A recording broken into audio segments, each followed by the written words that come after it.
and I don't want to really give anybody the impression that they need to log off of this recording and become vegan or vegetarian. Gotcha. Not what I'm saying at all. What I'm saying is that if you have been diagnosed with prediabetes, there is an abundance of literature or science or clinical research data that supports lifestyle modifications.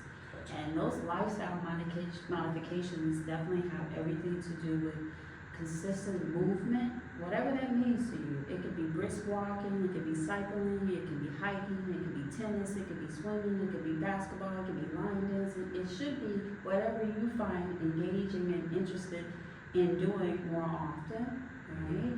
And then the other piece would be, I'm thinking back on the relationships. I'm sure there's a lot of folks out there thinking, me and Broccoli ain't talking like we used to. You know what I'm saying? Exactly. Me and Broccoli, we So well-balanced perspective would be fruits and vegetables. And I know most of us came out the womb being taught, eat your fruits and vegetables because they're good for you. That science was true when we were babies, and it's true as adults.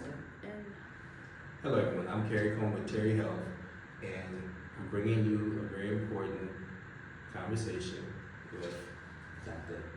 Ellen Muhammad, who's a registered dietitian and a board-certified diabetes specialist. Ellen Muhammad. Yes, sir.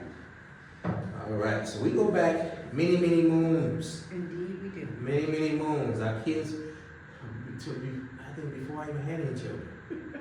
Now my oldest is 14, and yeah.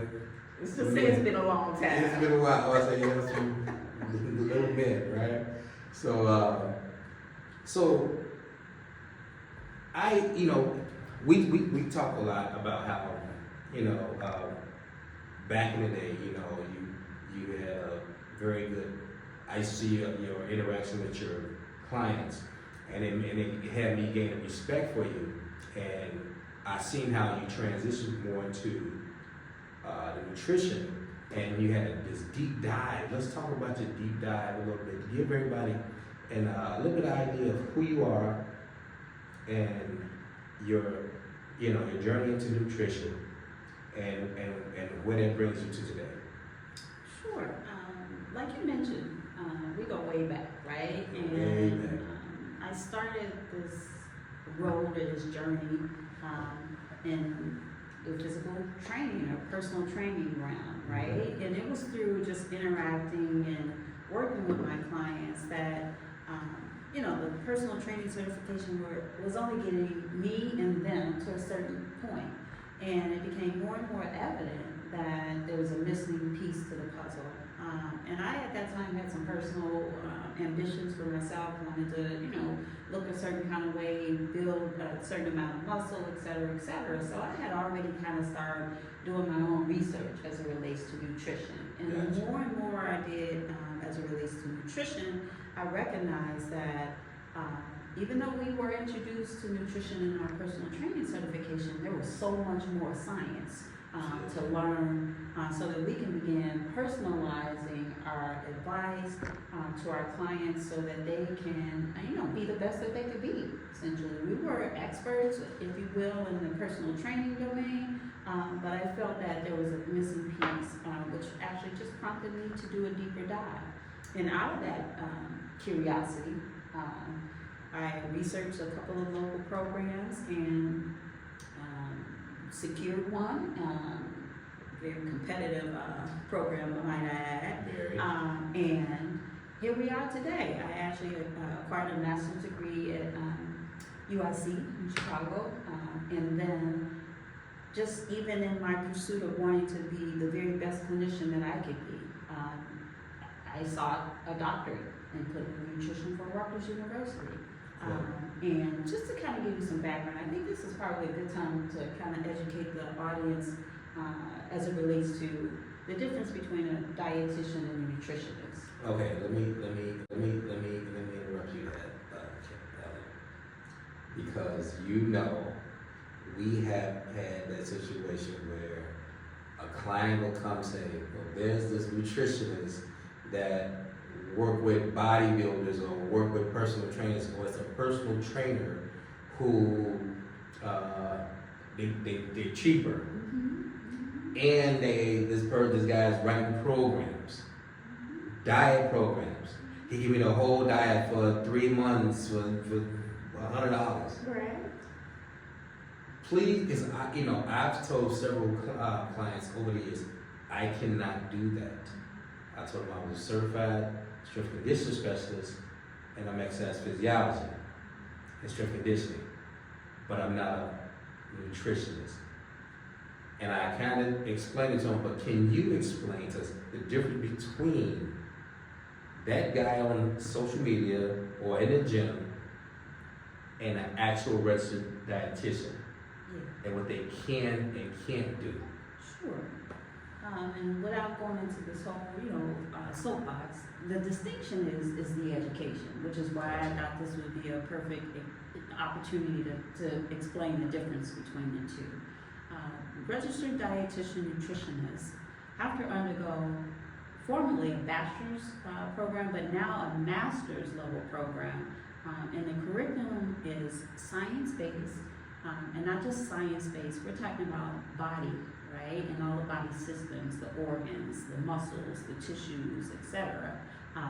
We have to be very competent in disease prevention and disease management, and to get a very good grasp on that, we have to be educated in the science. So all the, hard and difficult and challenging science classes that we were all running from, essentially, Yes. like the biochemistry, the anatomy and physiology, metabolism, disease and disease progression, as well as specialized diets, essentially, to better prevent those conditions or manage those conditions, such as prediabetes, type 2 diabetes, type 1 diabetes, cancer even, perimenopause, PCOS, menopause, any medical condition, essentially, for the most part, has been researched and evidenced that there is a medical nutrition therapy to help either prevent it or manage it. So that distinction is a registered dietitian nutritionist in the state of Illinois has to undergo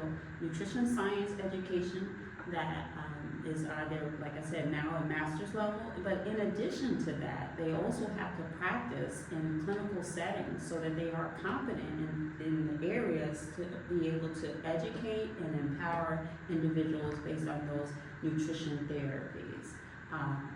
So that's about 1,500 hours outside of the actual degree itself. So the distinction, I guess, the takeaway would be the extensive education. Not, I dreamt, and I'm going to share this with my clients, and now I'm going to call myself a nutritionist, or not because this worked for me, and now I'm going to get on a platform and share it with the whole wide world. But our legal obligation is to provide evidence-based, based on the science and the clinical research, advice to our clients to help either prevent disease or manage disease and conditions, or just promote optimal health in general. Yes. And in essence, we are the nutrition experts. Gotcha. Yeah, I remember teaching those classes, that anatomy physiology class, to the master's nutrition students. And some schools, they have this one cadaver, and you can look at it, you can't touch it. In your program, I know because I was teaching that lab, you have to get in there, you're touching brains, you're touching colons, you're touching the pancreas with your hands, you're holding hearts and every system in your hand. You have to be able to identify it and explain what it does. And I remember thinking, man, this is mandatory for the now I knew it was mandatory for us, but it was mandatory for the nutrition students, and that was a mandatory training. It's basically anatomy physiology. It's basically like a gross anatomy. It's basically a gross anatomy class. And so most of the people out here, and I get it. Most of the people out here, they haven't had that training. And one thing, and you can speak to because I know you have to stay on top of the legal aspect of it. I used to instruct my clients that in the state of Illinois, I am am not legally allowed to do diet prescriptions. I can talk to them about, yeah, you might want to do more, fruits, vegetables, proteins, this, but I'm not supposed to do 50 grams of 4 ounces of, and we're not supposed to do that, because I know that you guys have to understand how each client is different, and we should deal a lot with weight loss, but the comorbidities, there's differences in their needs. And the average Joe that's trying to get your biceps bigger, you don't understand that you have diabetes, or that you have high blood pressure, or you have cancer, or you are, in the phase of perimenopause or menopausal. All of that is very important and very relevant to know, essentially. Yeah. And we talked about, I guess, conditions and diseases, and to kind of back up why the training is so intense. In a critical care setting, like when individuals are on ventilators, registered dietitians are responsible for feeding individuals that are on breathing machines, whether it be intravenously or through their nose or through their stomach, essentially. So all of that is very complex and very, you better know what you're doing, essentially. Now, we obviously are working under the auspices of the physicians, essentially, but again, I guess I said that to say, our knowledge base is very vast and broad, and we have to demonstrate that degree of competency in order to literally become licensed. That's another distinction, right? Nutritionists, again, in the state of Illinois, technically shouldn't be carrying the title of nutritionist unless they are a registered dietitian nutritionist, essentially, because they have to be licensed in order to provide nutrition education. Like you said, the difference could be general fruits and vegetables, eat more of them because they're good for you. Right. But when you start getting into more personalized diet education and diet prescription, then technically, legally, they just haven't been trained to the extent in order to be qualified to do such. So y'all get that, right? So the next person telling you they can do a diet plan for you for $100 or $50, you might want to rethink that, because most of the people that I see, when they say, "Oh, I'm just trying to lose weight," when you talk to them, they have these other underlying chronic conditions. Mm-hmm. And my specialty is chronic conditions, but with exercise. Mm-hmm. So when it comes to the nutrition aspect, I prefer to refer out, So another thing with that, because this is very important, most people say, "Well, I'll just talk to my doctor." Mm-hmm. And we know that most physicians, majority of them, are not nutrition trained or certified. There are some. I know some that gastroenterologists that also have that additional nutrition training, and they go through intensive training for that. But that's not the vast majority of physicians. That's right. So. And that's why most people will, when they get newly diagnosed or when their condition is progressing to the degree, that's where their, physician assistant, nurse practitioner, or their doctor will refer them to a registered dietitian, because that's just not their scope of expertise in general.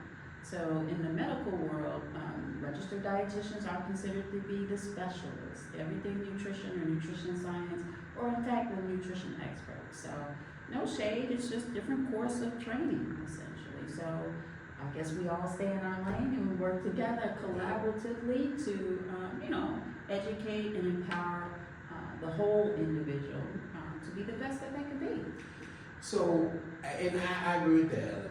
We live in a day and age where more people, it's not enough, but more people are being active about beginning a fitness routine, an exercise regimen, a gym membership or whatever, which is good. We're getting better, but I know this and you know this, that, and a lot of people, they hear it, they'll say it, but they don't act on the fact that the nutrition can be anywhere from, depending on what the condition is, 30 to 80% of what's going to give them 80% of what's going to give them the desired result. Well, you know, so if you only need to lose 5-10 pounds, you might just have a minor change. But if you have 40-50 pounds, or you have a chronic condition, you know, that nutrition is going to be the game changer.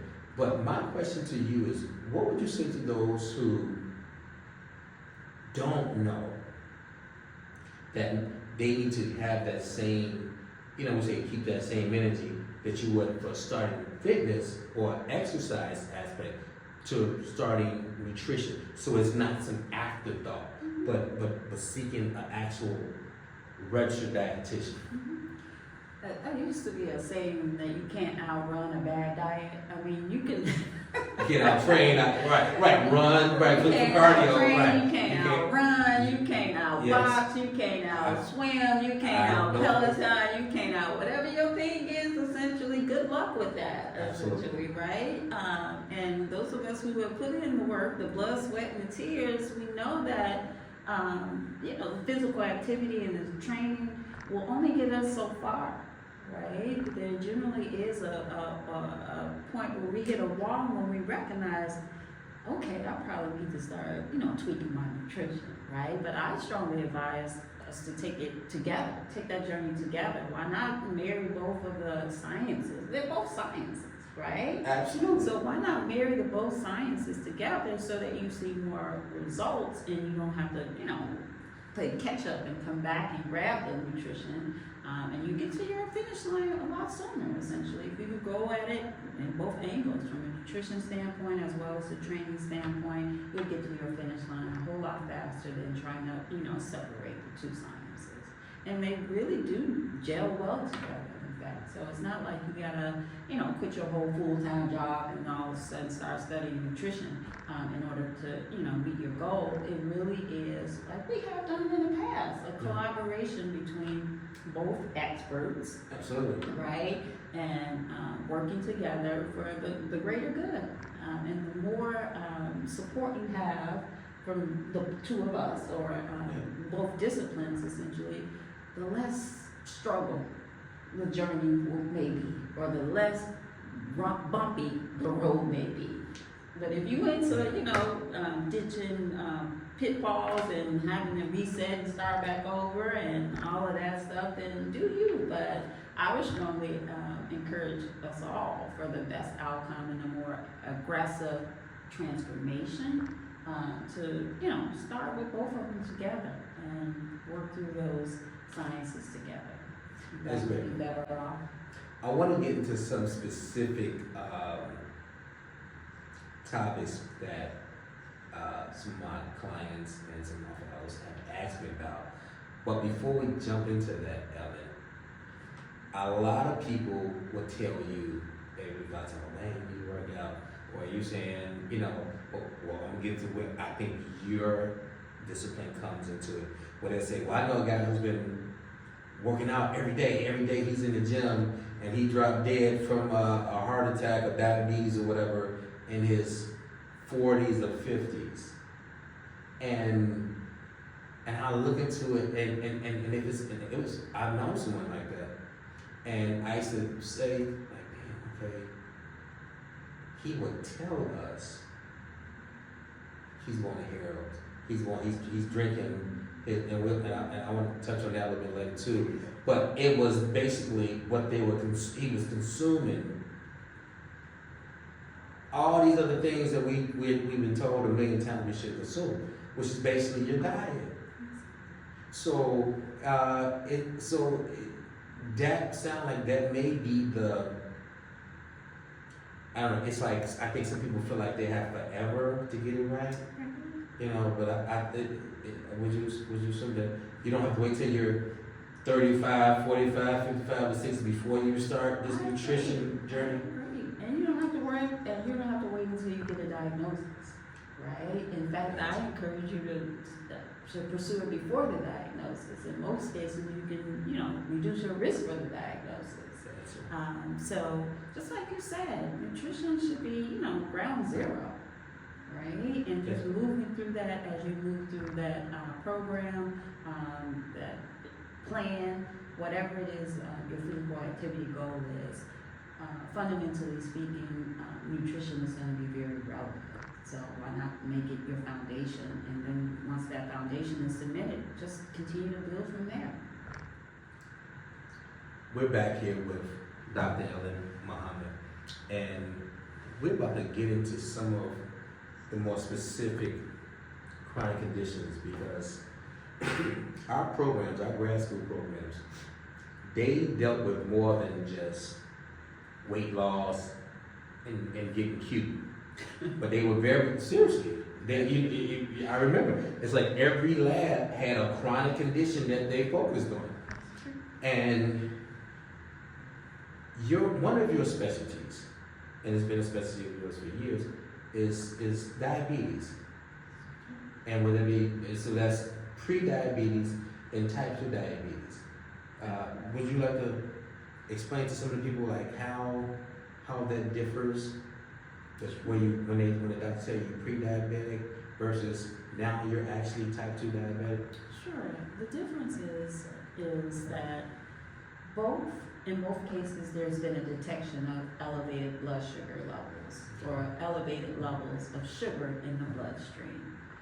Prediabetes is categorized with just a mild indication of abnormal blood sugar levels, whereas type 2 diabetes is a more progressive categorization where, yes, the levels have been detected to be abnormal, but they're actually at a higher range or a higher level than what is categorized as the prediabetes level. But fundamentally speaking, both have been or interpreted as a blood lab test that has detected an abnormal amount of blood sugar levels or an abnormal amount of sugar in the bloodstream. Your body isn't responding to insulin the way that it should be. Would probably be a more generalized way of interpreting that.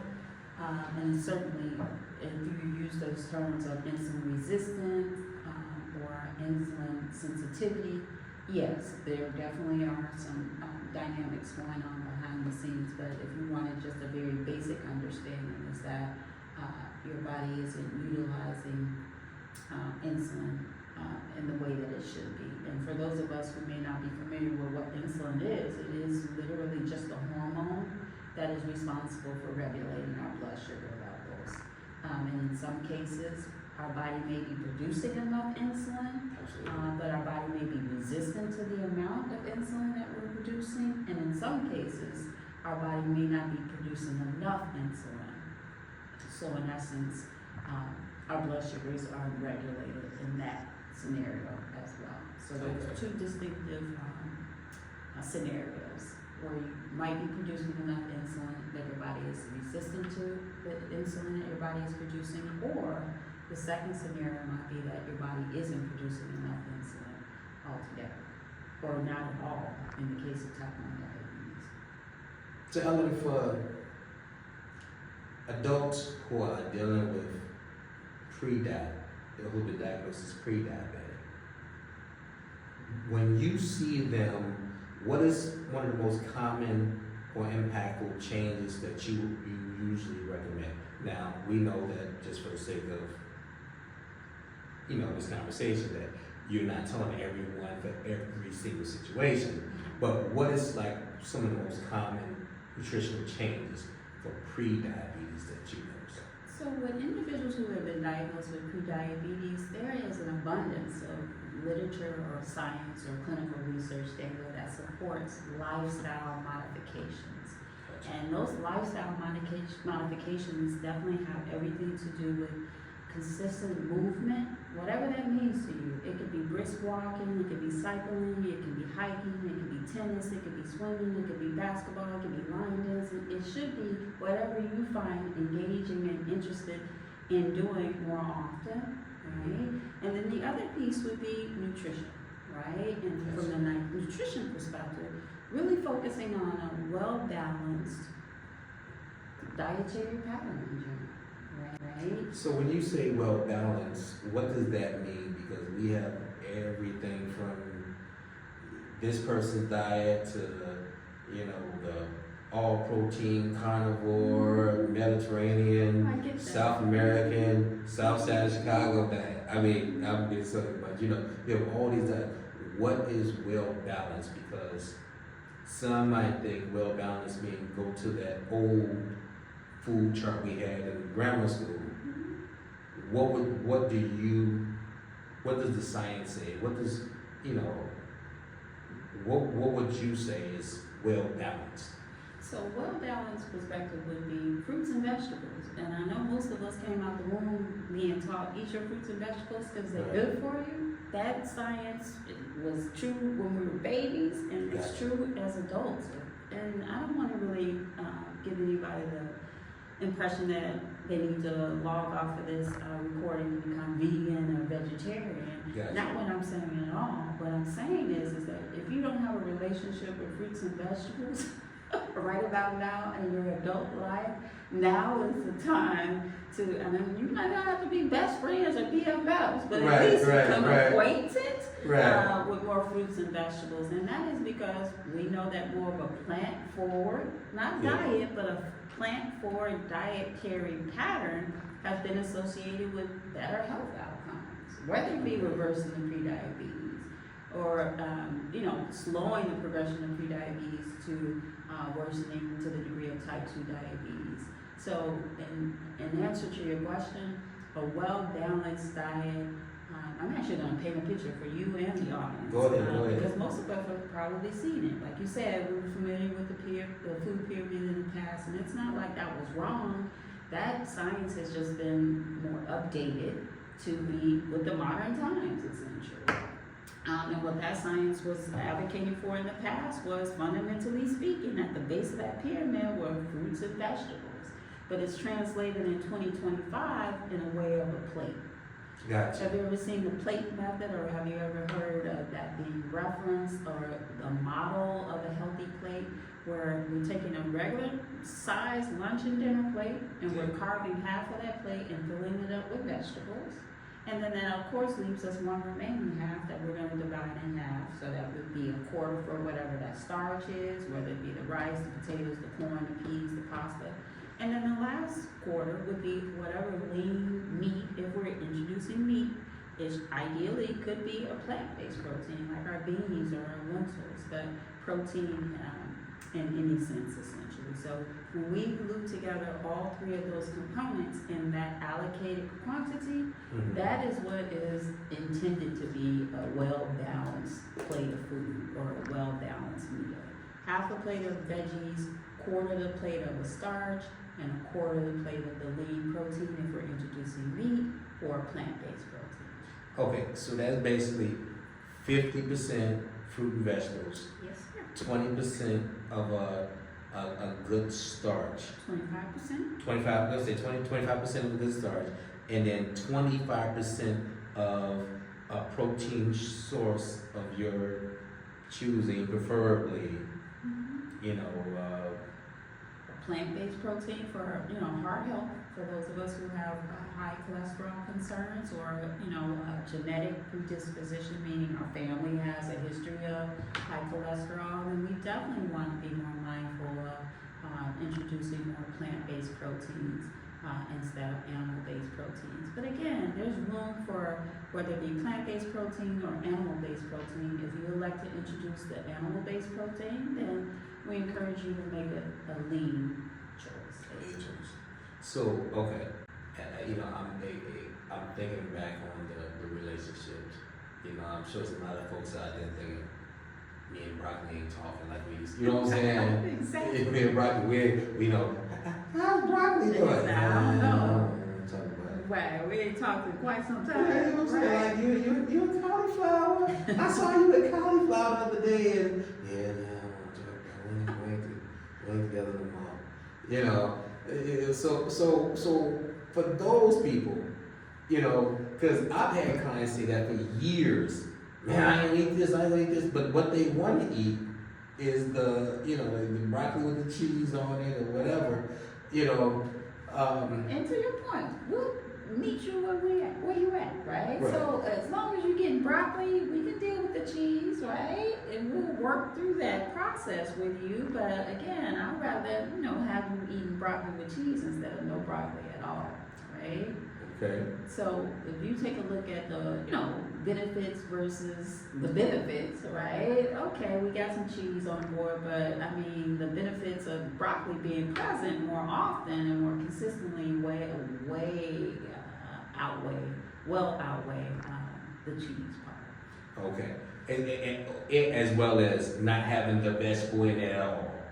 If you take a little something, on it to get the broccoli into the system, that's what you're saying. We're not gonna sweat the small stuff. Look. She put string beans on her plate. Let her have this. Indeed. I mean, we taking baby steps and we're meeting everybody where they are, right? Yeah. And it's still progress. Like, I don't care how advanced math you study, one is still gonna be greater than 0 all day. All day long. Right? All day so long. if I can get you to eat broccoli at least once a week with cheese, okay, I'm here for it. And while we talk about, I mentioned earlier that a lot of people feel like they may not say it, but they act as though they have forever to get it together. And most of my clients, since I started, how many decades ago? At least more than one decade. At least, yeah, I'm on a couple of decades, right? And the game is mostly women. And the women and men are usually 35 and over. It's like, okay, oh man, I'm not, moving like I was when I was a high school athlete. Okay, you've been in high school 15, 20 years. Of course, and you sit down and work all day, right? So they start to become more conscious of their health. But as we talk about pre-diabetic, have you noticed, because I'm seeing in the literature, and I've seen some of the reports, there's younger people coming down with diagnosis of either pre-diabetic or type 2 diabetes. Yeah, it's basically because of the lifestyle that, in this 2025, century, essentially, that we're moving less, right? And our diet, unfortunately, is getting poor, right? We live in a world of fast food, like, there are fast food restaurants on every corner. More fast food restaurants in communities than it is grocery stores. Right? So, but they also bring the fast food got faster. Right. They bring it to you. Exactly. So now we got, these meal delivery services. So yeah, there's no, mystery as to why we're seeing those conditions present in much younger individuals. We didn't even mention some of the other risk factors, which is stress. Yeah. Right? So as stress levels increase, that's a risk factor for prediabetes, type 2 diabetes, high blood pressure. I can keep on and on, right? So we got poor diet, physical activity is 0 or a sedentary lifestyle, right? We got stress levels that are off the chart. Some of us ain't sleeping, right? We going through insomnia, we got sleep apnea, we snoring, we out partying, we out studying for long hours of the day. For whatever reason, our sleep isn't as what we consider to be optimal. Now we got 4 variables that are all risk factors for those conditions that we've been talking about. So it's no wonder, and it's no mystery, in fact, why we're seeing those conditions present in much younger individuals. So diabetes is not an old folks chronic disease, because that's what most people would think, that, well, my grandmother lost her leg from the knee down, but she was 85 years old. I got from 35 to 80 to get it together, and so it's a lifestyle condition. Well, that's most chronic conditions. Their life, because we look at them as, when you're older, 35 and 40, in 45, 50. Oh shoot, I'm 50, I'm 55. I'm good. 60. Okay, the doctor's starting to see something a little funny. 65, 70. Okay, well, I'm supposed to have this. You know, and you know, so, but like I said, they're getting younger though. So I guess what they should take away from this is you don't wait because you feel good now. Because things can be wrong, we know that things can be wrong, and you can still feel good.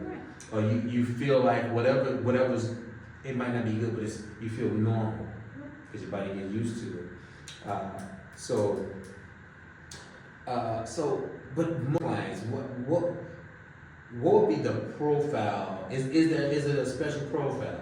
Is there a special demographic that you see most often? With my specialty being diabetes and women's health, a great majority of my demographic are women. Okay. Right? And if we're talking about the pre-diabetes Yes. area, you generally start seeing pre-diabetes in early 30s, right? Type 2 diabetes, they're similar around 25, 30, and maybe 40s. Perimenopausal symptoms are presented in women in their 30s, honestly. So that window of time is literally, I'm seeing 30-year-olds calling and booking appointments because their gynecologist has either diagnosed them with PCOS or perimenopause. And then for general healthy eating, a great majority of the people who reach out to me just literally want just advice or a personalized plan to just elevate their nutrition in general. So my overall demographic could be everybody on the planet who's interested in just optimizing their nutrition, whether it be for, just preventing chronic disease or managing chronic disease. And then if we branch out into those specialties, the demographic becomes more specific to more female in their 30s and above. Okay. So let's switch gears a little bit. We're still talking about diabetes. A lot of people here, just cut out sugar. Is that something? Tell me about how you feel about it. Just I just need to cut my sugar out. Yeah, so these good and bad food lists, essentially, we know just isn't a sustainable approach to managing a problem, right? And when I say we, I'm going back to the literature, the clinical research trials, essentially, where interventions have been introduced, and then maybe 6 months later, when we are embracing these more extremes, like the no sugar diet, or I'm gonna go through these other extremes, or no this, no that, and that. When you catch up with those individuals in the research scenarios, and even you probably see them every day in your clients, right?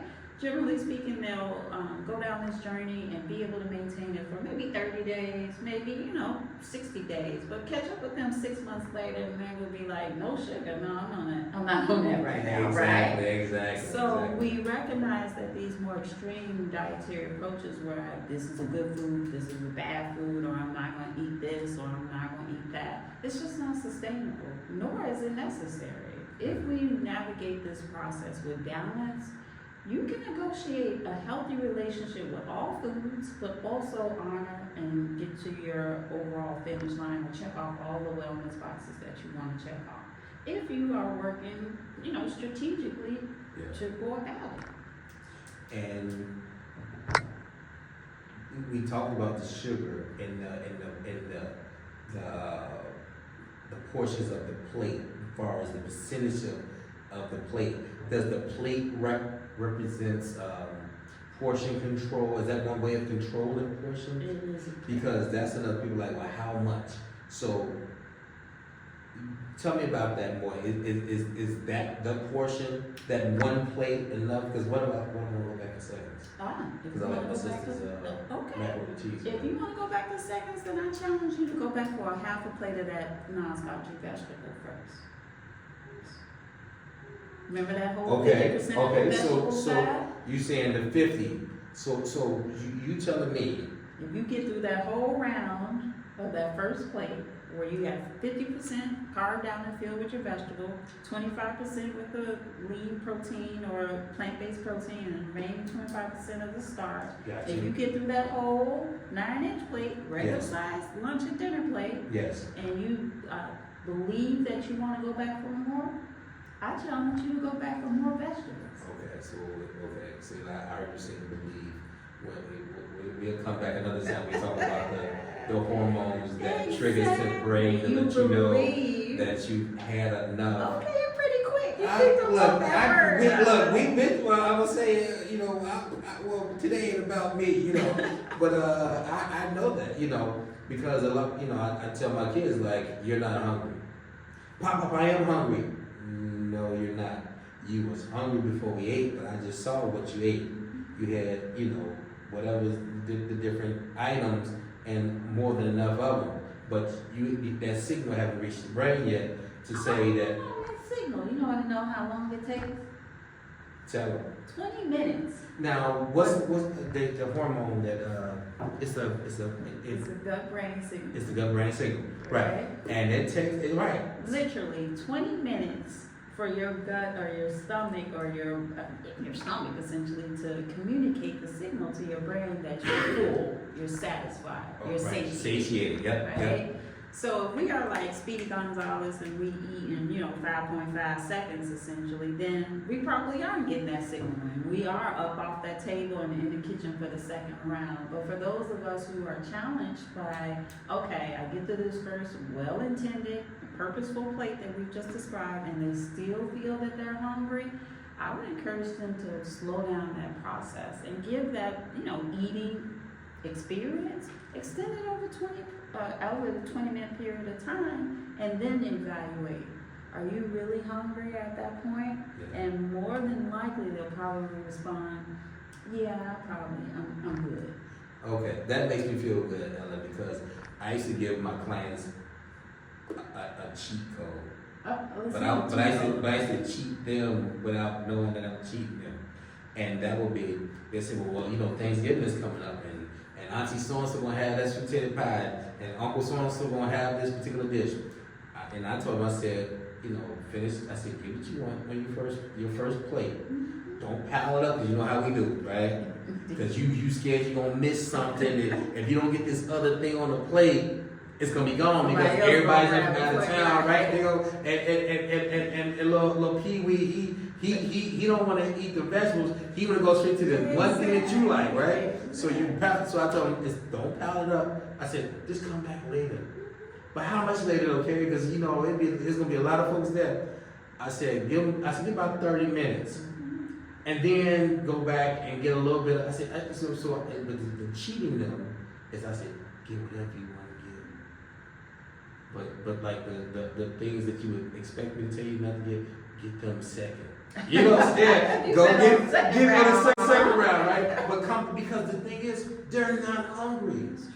You're not hungry. You are excited. You still feel because you haven't had, that communication haven't happened, and so you thinking, oh, I feel hungry. You're not.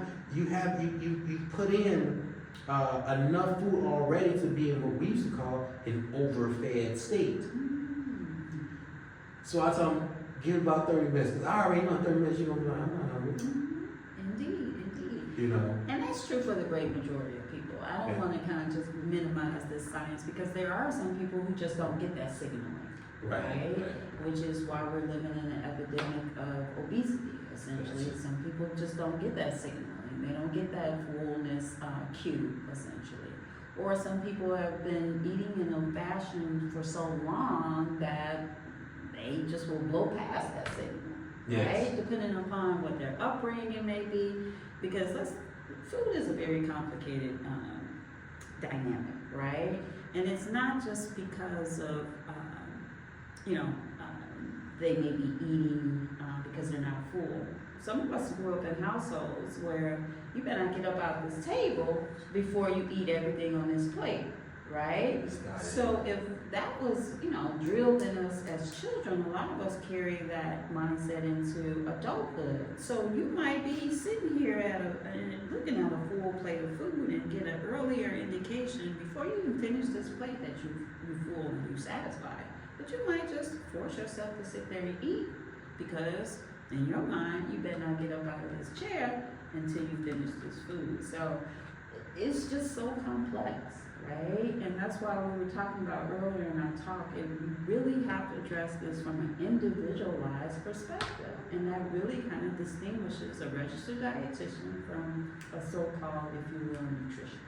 Who already got the cookie cutter diet ready to see him. Exactly. Having talked to you. And telling he you. got his chicken and broccoli. And telling you should be satisfied with that. But then not taking in consideration these, things that you are bringing into this behaviors that you're bringing into. Absolutely. The mindset that you're bringing into, and the complicated relationship that you may or may not have with food is just that. It's a complicated relationship.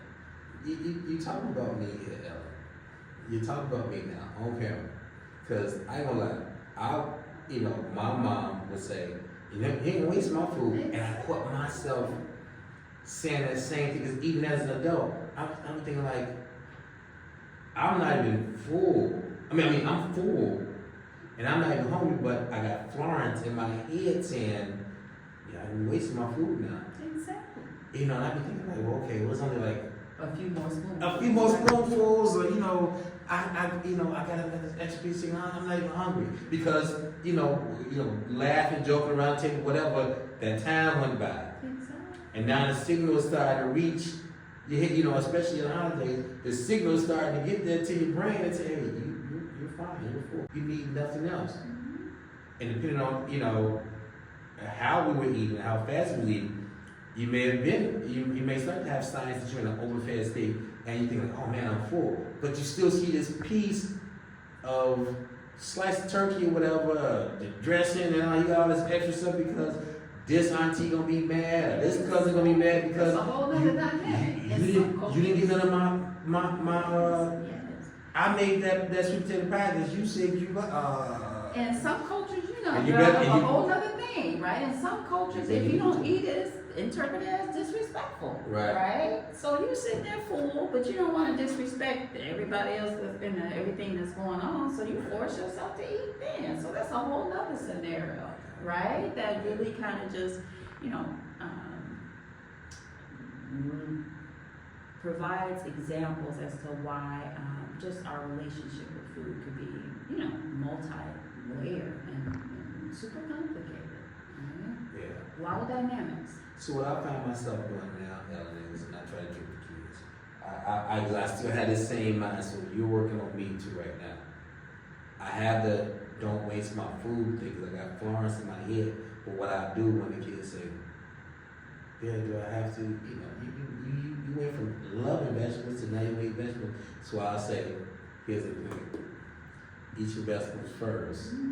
Or if like Lil Carrie want another piece of chicken or whatever, right? I'll tell them finish your vegetables before you start reaching for for another whatever, because I know you're gonna get full.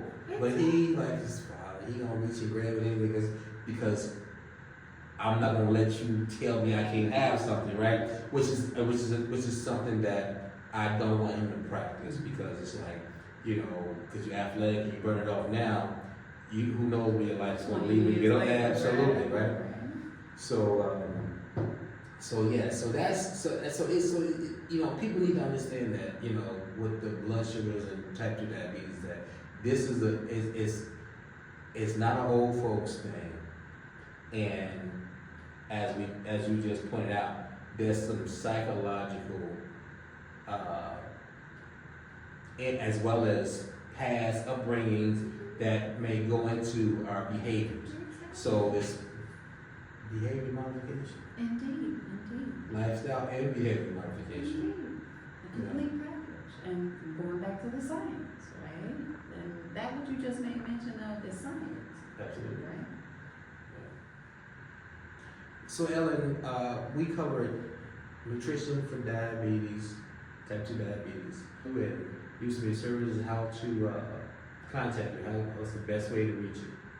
Sure. I remind, whether it be perimenopause management or menopause management, whether it be weight management or weight loss, or whether it just be eating healthier. I strongly encourage individuals who would really want to have an expert and a very credible source to work with to develop and create a very personalized plan to help them get to their finish line. I'm here to support. And the other takeaway that I want to say is that you don't have to look at this as, oh my God, I gotta go on some diet, or I gotta just adopt some extreme way of eating, or she's gonna tell me I can't have this and I can't have that. It's really not about that. It really is, again, meeting you where you are, getting some clarity as to where you're trying to go, and then us collectively deciding an action plan for you to get there. And there's no expectation for perfection, just progress. And small steps translate into big transformation or big changes. And that's probably the takeaways that I want to leave. If any of your clients or any of your followers are interested in contacting me, they can contact me directly via phone at 312-702-1296.